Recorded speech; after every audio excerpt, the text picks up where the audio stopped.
Assalamualaikum warahmatullahi wabarakatuh.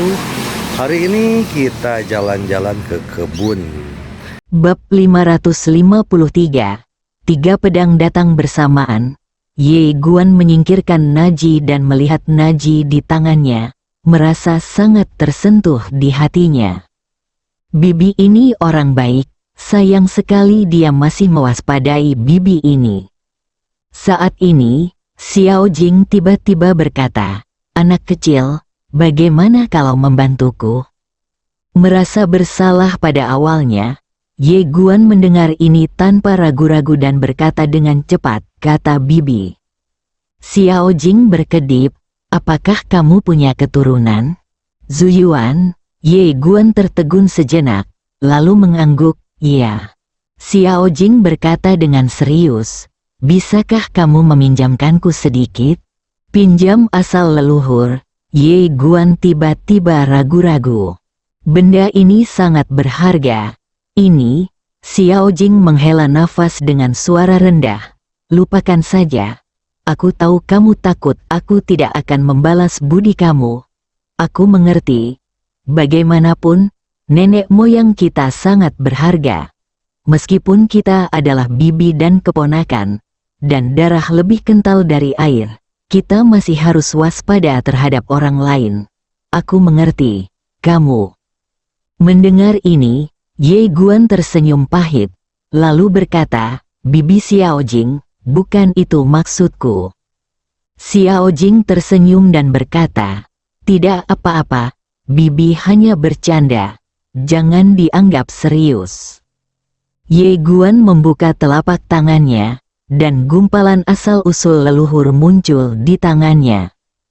Zuyuan, melihat jejak asal-usul leluhur ini, semua orang di tempat tersebut menjadi bersemangat, dan beberapa orang bahkan menunjukkan keserakahan tanpa menyembunyikan apapun di mata mereka.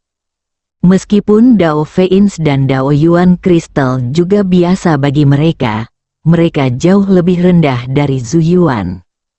Anda harus tahu bahwa asal-usul klan tidak hanya dapat meningkatkan kekuatan mereka secara signifikan, tetapi juga meningkatkan umur mereka.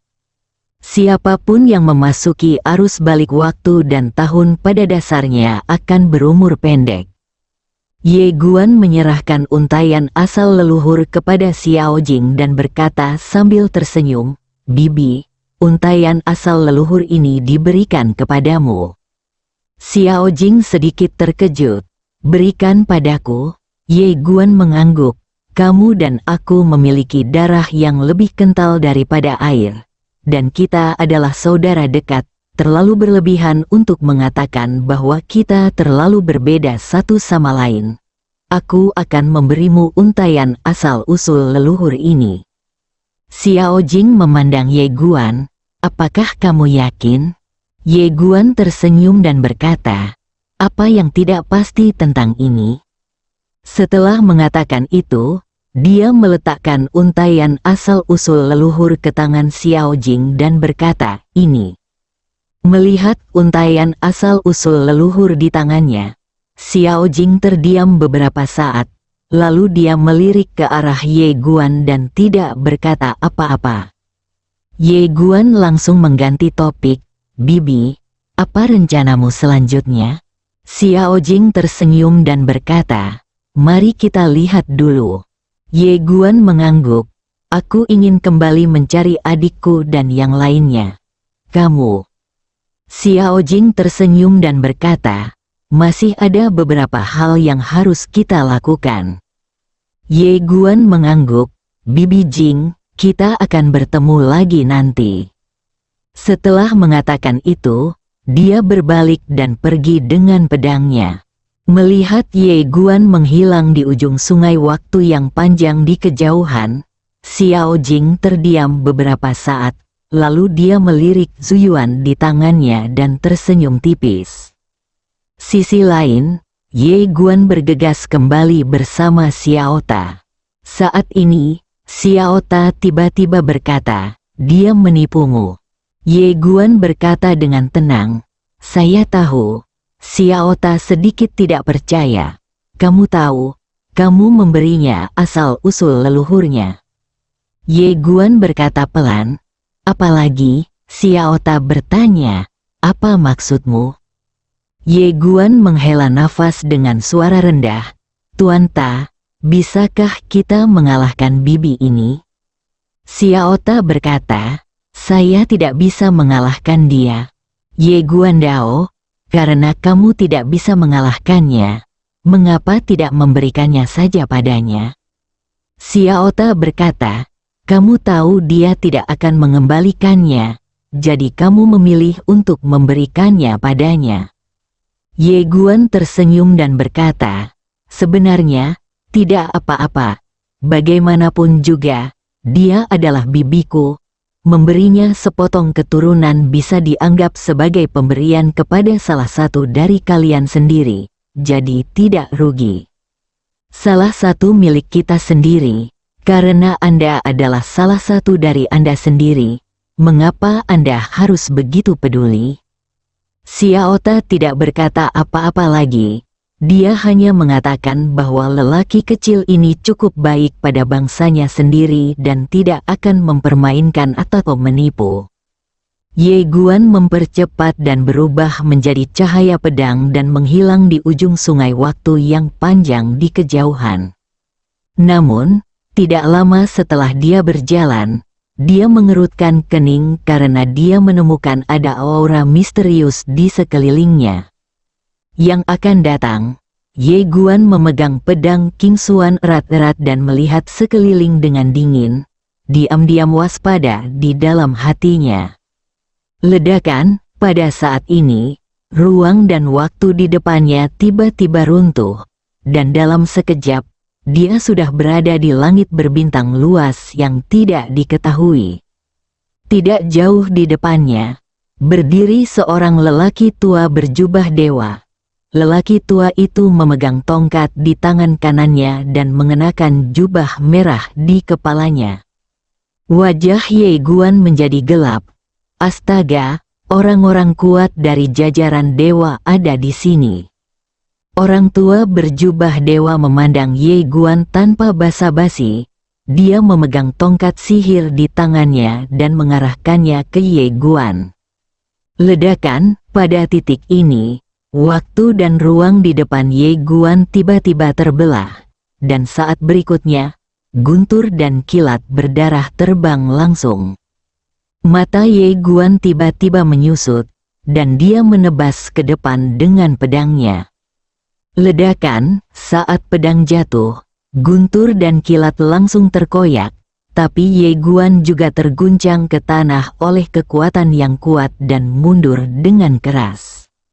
Pada saat ini, lelaki tua berjubah dewa tiba-tiba mengambil langkah ke depan, dan mengarahkan tongkat dewa ke arah Ye Guan lagi.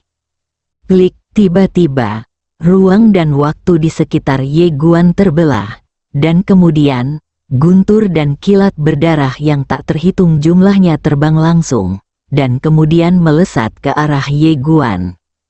Melihat adegan ini, wajah Ye Guan tiba-tiba menjadi gelap. Astaga, ini dia penyihir. Ye Guan merentangkan tangan kirinya, dan perisai kuno misterius muncul di tangannya. Dia meraung, mengayunkan pedang King Xuan di tangan kanannya, dan terus melawan dengan perisai di tangan kirinya. Ledakan, di lapangan, Ye Guan terus mundur di bawah pemboman guntur ilahi yang berdarah itu.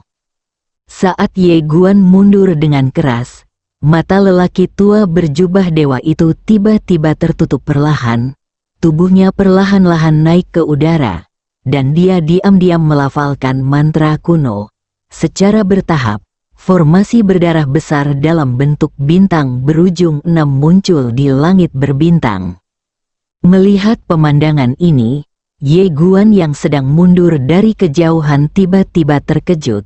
Dia tahu kalau lelaki tua itu sedang memperbesar gerakannya. Tepat ketika dia hendak menghentikan gerakan besar lelaki tua itu, lelaki tua berjubah dewa itu tiba-tiba mengarahkan tongkat sihirnya ke Ye Guan di udara, hukuman Tuhan. Ledakan dalam formasi itu, guntur darah tiba-tiba jatuh lurus ke bawah dan langsung menuju ke Ye Guan. Melihat pemandangan ini, ekspresi Ye Guan tiba-tiba berubah drastis. Dia tidak memilih untuk menyerang guntur darah, tetapi langsung memblokir perisai kuno misterius di atas kepalanya. Ledakan, begitu guntur darah setinggi 10.000 kaki mendarat di perisai kuno misterius, Ye Guan langsung terguncang dan jatuh langsung dari langit berbintang.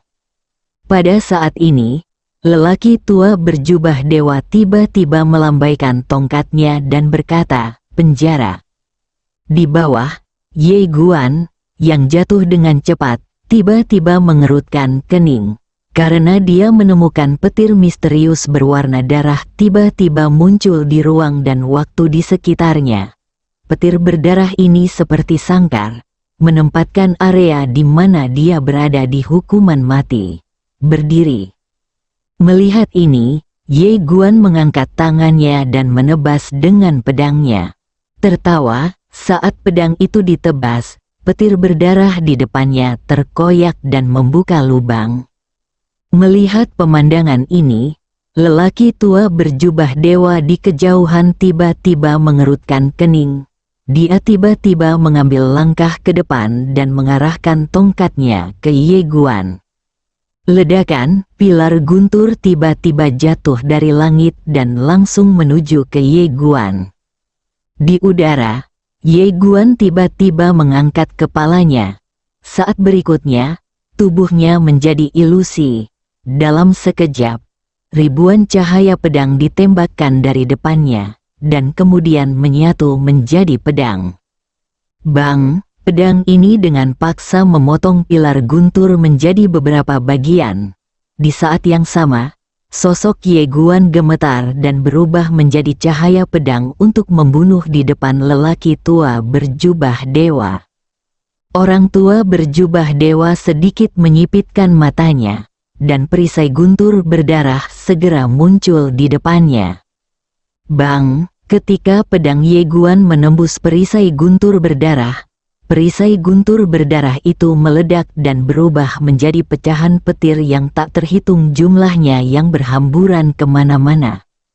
Tapi saat ini, lelaki tua berjubah dewa telah mundur ribuan kaki jauhnya menjaga jarak darinya.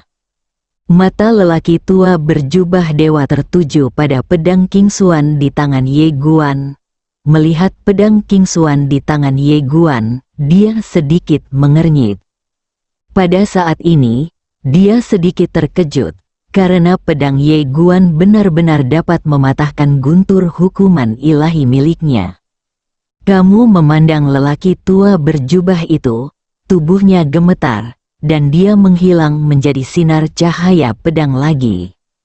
Di kejauhan, lelaki tua berjubah dewa itu menyipitkan matanya sedikit dan mengacungkan tongkat dewa ke depannya.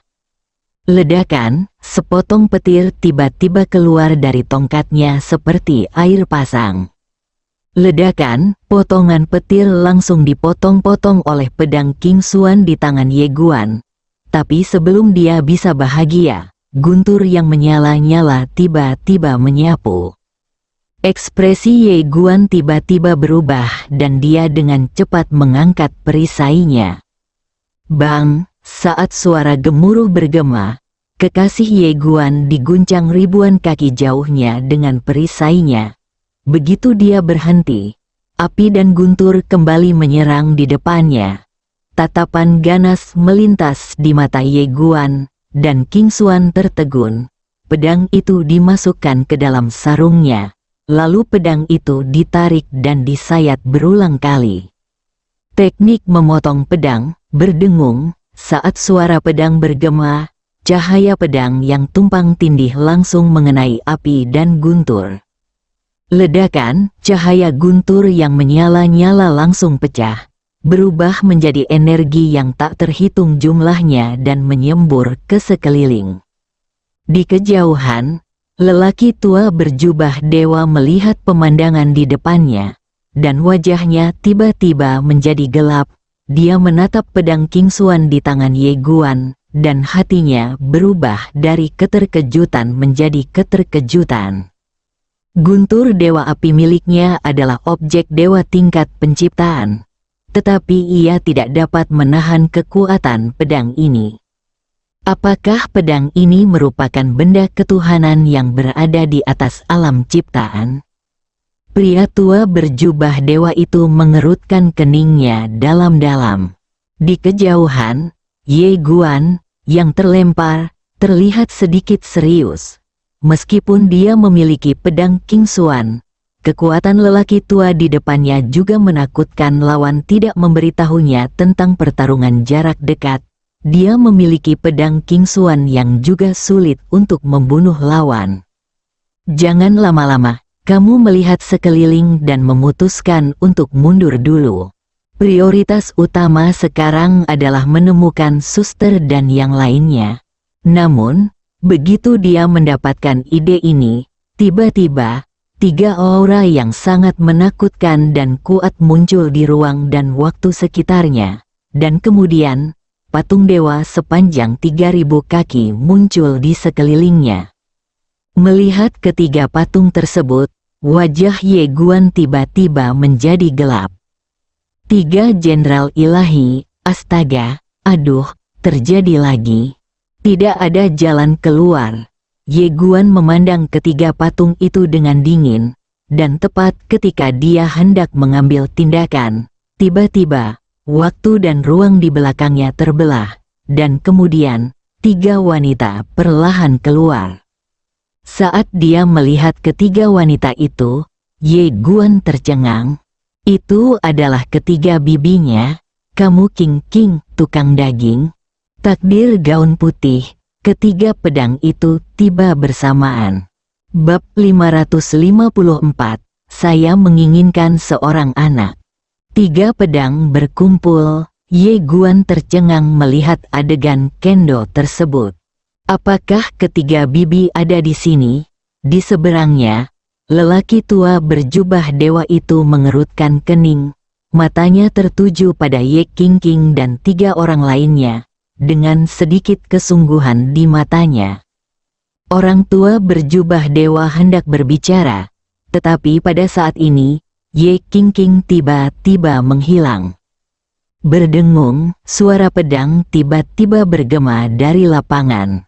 Segera setelah itu, Tu dan Bai Kun Tianming juga menghilang di tempat pada waktu yang bersamaan. 3 pedang keluar sekaligus. Di kejauhan, ketiga jenderal dewa tiba-tiba meraung. Lalu mereka semua menurunkan telapak tangan. 3 bintang di alam semesta menghancurkan Ye King dan yang lainnya dengan ganas. Saat ini, Ye Guan tiba-tiba berkata, Bibi King. Di kejauhan, Ye King tiba-tiba berbalik untuk melihat ke arah Ye Guan. Ye Guan membuka telapak tangannya dan pedang King Xuan terbang langsung ke tangannya. Gunakan ini. Ye King meliriknya, lalu mengambil pedang King Xuan dan mengubahnya menjadi cahaya pedang dan bergegas menuju salah satu patung. Tertawa, alam semesta galaksi dipotong-potong oleh Ye King dalam sekejap. Pada saat yang sama, patung dewa juga dipotong-potong oleh cahaya pedang dalam sekejap. Hancurkan semuanya. Selama adegan ilmu pedang ini, Ye Guan hanya bisa menghela nafas dalam hatinya. Kekuatan bibi Ye King benar-benar tak terkalahkan dengan pedang King Xuan. Ketiga patung itu langsung ditangani oleh ketiga bibinya, dan lelaki tua berjubah dewa itu sudah mundur ketika dia melihat situasinya tidak baik. Benar-benar hancur. Ye King menoleh untuk melihat ke arah Ye Guan. Dia berjalan perlahan ke arah Ye Guan dan kemudian menyerahkan pedang King Xuan kembali ke Ye Guan. Saat Ye Guan hendak mengambilnya, pedang King Xuan berubah menjadi cahaya pedang dan membubung ke langit, menghilang di ujung galaksi di alam semesta. Melihat adegan ini, ekspresi Ye Guan tiba-tiba membeku. Apa artinya ini? Ye Qingqing memandang Ye Guan dan tiba-tiba merasa sedikit sombong. Ye Guan terdiam. Saat ini, Tianming dengan rok putih tiba-tiba menghiburnya. Ayahmu mungkin takut kamu terlalu bergantung pada hal-hal asing. Jangan terlalu memikirkannya. Kamu pasti anak kandungnya. Kamu Guan, dia tidak memikirkannya pada awalnya. Tetapi ketika bibi berpakaian putih mengatakan ini, dia tiba-tiba merasa ada yang tidak beres. Ye Qingqing tiba-tiba berkata, "Kami bertiga punya ide. Apakah kamu ingin mendengarkannya?" Ye Guan segera berkata, "Saya tidak perlu mendengarkan." Alis gadis ketiga tiba-tiba mengernyit. Ye Guan buru-buru menambahkan, "Apa yang kamu katakan? Aku mendengarkannya." Ketiga gadis itu sedikit terkejut. Lalu Tianming dengan rok putih tertawa, "Dasar anak kecil." Tu juga menggelengkan kepalanya dan tersenyum. Si kecil ini masih mewarisi sedikit temperamen ayahnya dan terkadang sedikit nakal. Ye Qingqing melirik Ye Guan, dan kemudian berkata, "Kami telah memutuskan untuk mengajakmu bertualang. Maukah kamu pergi?" Ye Guan sedikit terkejut dan berkata, "Kalian bertiga akan mengajakku bersama?" Ye Qingqing memelototinya, "Kamu menginginkan kecantikan. Kamu hanya dapat memilih satu, pilih saja." Saat dia berbicara, dia meletakkan ibu jari kirinya di gagang pedang. Melihat adegan ini, ekspresi Ye Guan tiba-tiba membeku. Ketiga wanita itu semuanya menatap Ye Guan. Ekspresi Ye Qingqing sedingin es. Tianming dalam gaun putih memiliki senyuman lembut di wajahnya, seperti angin musim semi. Tu Ze tersenyum setengah hati, dengan sedikit geli di senyumannya. Ye Guan sedikit bingung, "Siapa yang kamu pilih?" "Siapapun yang Anda pilih akan menyinggung dua lainnya." Ye Guan memandang Ye Qingqing, bibi ini pasti melakukannya dengan sengaja. Pertanyaan ini hanyalah sebuah proposisi. Ye Qingqing tiba-tiba berkata, "Jangan terlalu banyak berpikir, pilihlah dengan cepat." Ye Guan berpikir sejenak lalu berkata, "Aku ingin belajar dengan tiga bibi, tapi jika aku hanya bisa memilih satu." Saat dia mengatakan itu, dia melihat ke arah ketiga wanita itu dan berkata, "Bibi, bolehkah saya mengajukan pertanyaan terlebih dahulu dan kemudian menjawab pertanyaan ini?" Ye Qingqing segera berkata, "Tidak, jawablah sekarang." Ekspresi Ye Guan membeku. Tianming dengan rok putih tersenyum, "Tanyakan saja." Ye Guan berkata dengan cepat, "Jika ayahku hanya dapat memilih satu dari tiga bibi untuk menjadi saudara perempuannya, siapa yang akan dia pilih?" Begitu kata-kata ini keluar, senyuman di wajah ketiga wanita itu tiba-tiba menghilang. Ye Guan menambahkan, "Siapapun yang dia pilih akan menjadi bibiku. Siapapun yang dipilih ayah untuk menjadi saudara perempuannya akan menjadi bibinya." Saat Xiao Ta mendengar kata-kata Ye Guan, dia langsung terkesan. Bajingan ini benar-benar tak terkalahkan dalam menerima kesalahan. Bisa membuang pot apapun, dia tidak boleh disebut sebagai raja para pendukung, melainkan raja yang menyalahkan orang lain. Ye Qingqing memandang Ye Guan dan mencibir. Ye Guan tidak berani menyentuh alisnya, berpura-pura tidak melihatnya. Tianming dengan rok putih memandang Ye Guan dan berkata sambil tersenyum, "Kamu pria nakal, sekarang serahkan masalahnya pada ayahmu." Ye Guanshan tersenyum, pertanyaan Ye Qingqing jelas tidak dapat dijawab. Tidak peduli betapa murah hati ketiga bibinya, pilihannya pasti akan menyinggung dua bibi lainnya. Dia tidak akan melakukan apapun yang menyinggung siapapun. Biarkan ayah yang melakukannya, Untuk apa ayah digunakan? Dulu disalahkan, saat ini, Tu tiba-tiba berkata, biarkan King membawamu ke sana. Ye King mendengus dingin. Lupakan, itu kamu, Xiaoqi, dia menyukai kelembutan. Ye Guan tidak berani berbicara. Saat ini, segalanya berarti kematian. Tianming dengan rok putih berkata sambil tersenyum, orang kecil ini agak nakal. Lebih baik kamu menjaga King. Jika aku merawatnya, aku akan memanjakannya. Mendengar ini, Ye Guan hanya bisa melirik ke arah Tianming yang mengenakan rok putih. Saya harus mengatakan bahwa setelah bergaul dengan beberapa bibi, yang paling lembut memang adalah bibi berpakaian putih. Bibi King Qiu juga lembut, tetapi waktu dia berhubungan dengan King Qiu terlalu singkat. Ye King melihat tatapan Ye Guan dan berkata, Xiaoqi, dia menyukaimu yang begitu lembut, jadi kamu harus membimbingnya.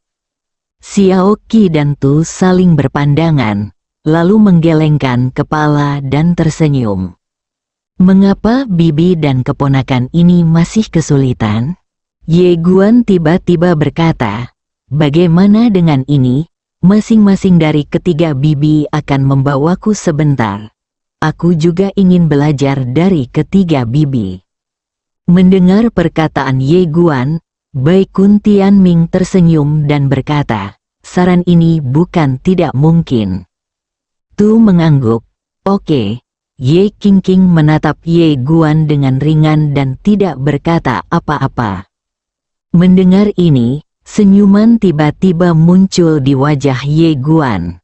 Padahal, ia sangat ingin belajar ilmu pedang bersama ketiga bibinya. Selama periode waktu ini, kekuatannya telah meningkat pesat, tetapi musuh juga semakin kuat. Selain itu, dia tidak tahu apa-apa tentang ranah selanjutnya, seperti ranah ilmu pedang. Promosinya sepenuhnya bergantung pada pertarungan. Ini masih tidak berhasil. Ye King tiba-tiba berkata, Xiaoqi, ikuti dia dulu, dan Tu serta aku akan pergi dan membendung sekte masa lalu. Tianming dengan rok putih mengangguk, oke. Ye Guan sedikit penasaran, berisi sekte masa lalu.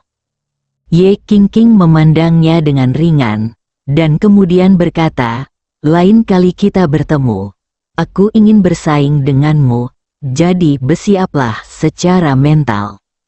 Wajah Ye Guan tiba-tiba menjadi gelap. Kamu jelas bisa memukulku secara langsung, tapi kamu masih membicarakannya sebagai pertandingan sparring. Ye King berbalik dan pergi bersama Tu. Hanya Ye Guan dan Bai Kun Tianming yang tersisa di lapangan. Tianming dengan rok putih berkata sambil tersenyum, apakah kamu ingin bertemu orang kepercayaanmu dulu? Ye Guan Dao, apakah kali ini kita akan pergi untuk waktu yang lama? Rok Bai Tianming menggelengkan kepalanya. Saya tidak tahu, tetapi Anda tidak punya banyak waktu. Karena sekte masa lalu pasti tidak akan memberi Anda banyak waktu, dan saya tidak tahu berapa lama klan Yang dan King bisa melakukannya. Hentikan mereka. Ye Guan Dao, kalau begitu aku akan pergi menemuimu. Takdir dengan rok putih mengangguk. Oke. Saat dia mengatakan itu, dia membuka telapak tangannya dan berkata, aku akan membawamu pergi. Ye Guan ragu-ragu sejenak dan tidak memilih untuk berpegangan tangan. Sebaliknya, dia memegang lengan Tianming dengan rok putih. Tianming dengan rok putih menggelengkan kepalanya dan tersenyum. Kamu anak kecil, banyak hal yang kamu pikirkan. Saat dia berbicara, dia meraih lengan Ye Guan dengan punggung tangannya, lalu gemetar dan menghilang ke dalam sinar cahaya pedang. Alam Xuan Huang, perang di alam Xuan Huang terus berlanjut. Yang menyerang alam Xuan Huang tetaplah klan Kuai, dan dapat dikatakan bahwa klan Kuai kalah jumlah. Namun, tidak akan mudah bagi mereka untuk menerobos alam Xuan Huang, karena Qin Guan secara pribadi menjaga tempat ini. Sebaliknya, klan Wei telah menderita kerugian besar selama periode ini. Ketika Ye Guan dan Bai Kun Destiny kembali ke alam Xuan Huang, dia melihat seorang wanita bernama Nalan Jia. Nalan Jia baru saja tiba di alam Xuan Huang belum lama ini, tetapi pada saat itu, Ye Guan telah meninggalkan alam Xuan Huang, dan dia pergi untuk menyelamatkan Cijing. Melihat Ye Guan kembali, batu yang tergantung di hati Nalan Jia tiba-tiba jatuh. Sejak keduanya menikah, kebersamaan mereka semakin berkurang. Kini setelah mereka bersatu kembali setelah lama berpisah, keduanya secara alami tidak dapat dipisahkan. Namun, Ye Guan hanya punya satu hari. Di dalam kamar, dekat jendela, Ye Guan memeluk Nalan Jia dengan lembut. Hari ini, Nalan Jia mengenakan gaun berwarna merah muda, selendang rambut panjang, dan wajah cantik, namun dengan sentuhan kesedihan di wajahnya.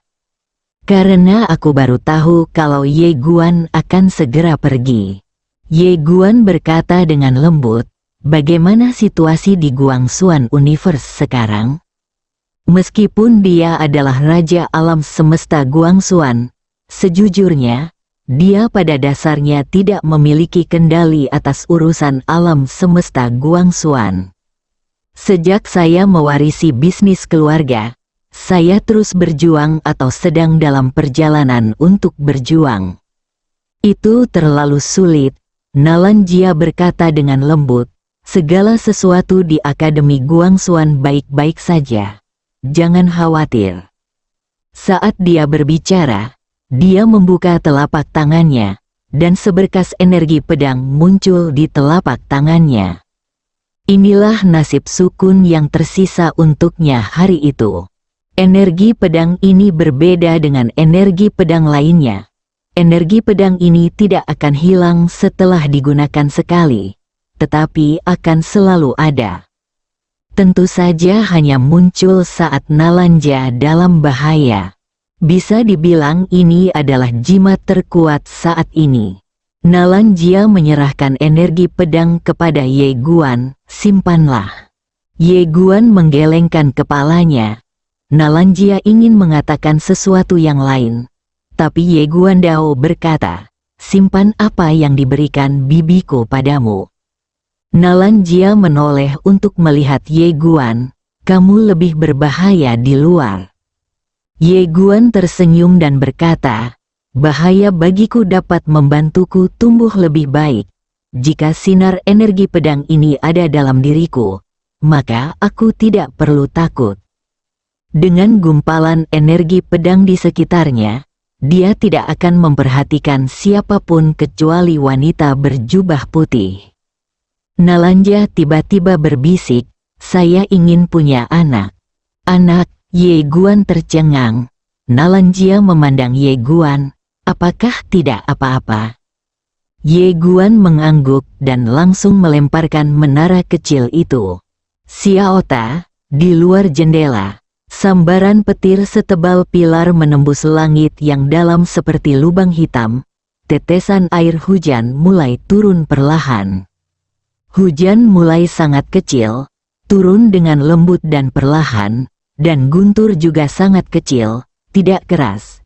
Namun seiring berjalannya waktu, guntur menjadi semakin keras, bergulung-gulung, kemudian hujan menjadi semakin deras, seperti benang perak, ia mengalir ke bawah dan menamparkan bunga dan tanaman. Suara guntur, hujan, dan benturan terdengar di telingaku.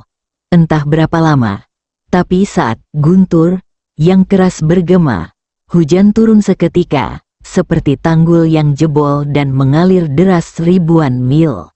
Bersambung.